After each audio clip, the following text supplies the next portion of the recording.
Hi, friends. I'm back to talk to you today about another facet of communicating about writing workshop that can be challenging.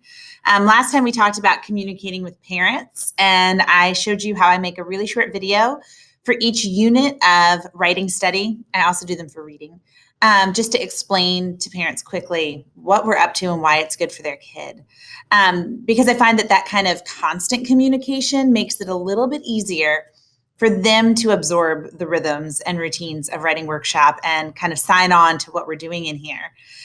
But another facet that can be challenging is communicating what you're doing to the people who come into your classroom. I'm thinking of administrators and sometimes colleagues specifically.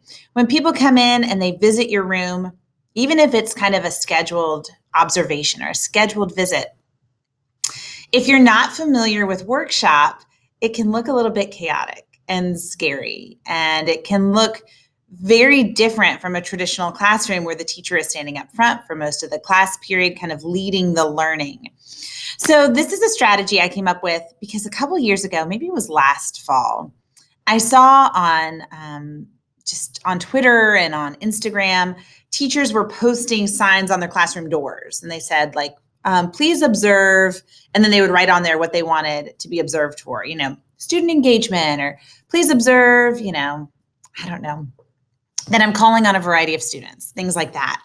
And I thought that was such a good idea to sort of take control, right, of that observation and say, this is what I need. If you're walking through the store, this is the help that I want. I also love the transparency of that. So what I did, and I'm going to post pictures below, is I taped a folder right beside the entrance to my door, and it says, welcome visitors, and in it are 2 pieces of paper. I laminated them because it makes it more fun. But yours don't have to be laminated. So the first one is reading and writing workshop look fors. And I'm going to link this below so that you can have it to make it your own if you want it, or so you can see what it looks like. But this is just says, thanks so much for visiting our class. If we are working on reading, here's what you should see students doing, and here's some of the things you might see the teacher doing. And what it says I'm doing is I might be teaching a short skill lesson, and I should be conferring with readers. That's what I should be doing if we're working on literature stuff. And then same for writing. Here's what students should be doing or what you might see students doing, and here's what I should be doing. You'll look at this, and this I think says so much about workshop itself, right? The student columns are so much bigger than these teacher columns. I'm doing 2 things. I'm teaching short skill lessons, I'm conferring. And of course, you and I know that in those conferences, I'm also teaching all these other things too. But I think this helps set the stage for why are kids doing all sorts of different things at the same time, and why is the teacher not holding their hand and walking them through the learning? Well, this is what workshop looks like. This is what you should look for if you're in my room. In fact, it says, if things are going well, here's what you should be able to see. The other thing that I put in there is a piece of paper called Conferring with Readers and Writers. Again, I'll leave you a copy below. But this is just to invite people to participate. If kids are working on reading, here's some questions you should be able to ask them, and here's some things they will be able to answer for you. And the same with their writing. I think in particular, it's hard to invite someone into your room to confer with writers, because with the readers, they'll be like, what are you reading? Why did you choose this book? Do you like it? Tell me what's happening, right? Those questions are a little bit more comfortable and usual. But with writing, there are questions like, what are you working on today? How did you come up with your idea? What genre are you writing in? And what would readers expect to see in this genre? What are you thinking about as you're working today? What are you struggling with in this piece? What's going really well? They're really basic questions, but they invite someone who's come to your classroom into a bigger conversation with your students. And I have found that the best advertisements for writing workshop are my students. Every time an adult comes in and actually asks them questions about their writing or their writing process, they're amazed by what kids can tell them about that. And so inviting them to actually talk to your kids, gets them involved in your classroom in a meaningful way, not just sitting in the corner.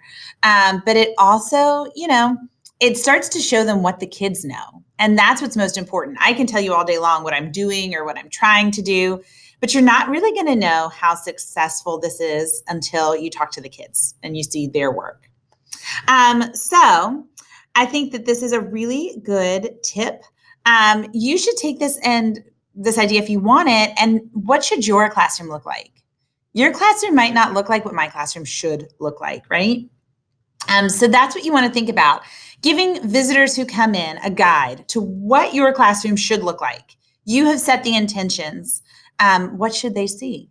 And then what can they do to be an active participant in your classroom?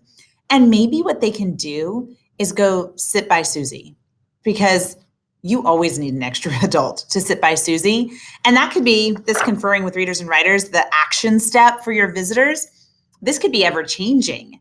This could be something that you say, like, I would like you to, and then you add a Post-it below every once in a while where you say, this is what I really need a visitor to do. It doesn't have to just be conferring. It could be anything that would be helpful to you. If you teach little kids, maybe what you really could use is someone to read with a certain group of students. Maybe what you really could use is, could you pull so-and-so out in the hall and just see how things are going for me? But I like this idea of giving them a guide for what they should see and giving them something to do. And then when I put it by the door, I just sent a quick note to my administrators, the people who most often come and sit in my classroom or stop by my classroom. And I said, hey, right by the door, I've put this here for you. Whenever you come in, please grab it so you can know what I'd like you to look for and how I'd like you to interact with our class. But, if somebody walks in unexpectedly, I just walk to the door and I just hand it to them, while I'm teaching. So I hope that this is helpful.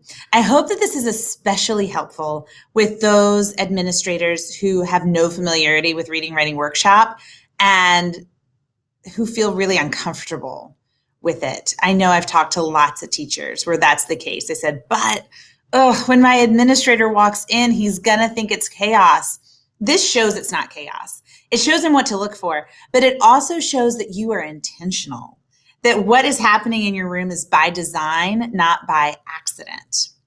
So keep scrolling below, and I will leave you copies of these. You are welcome to have them and use them if you want them, or really adapt them to your classroom. Adapt them to what you want.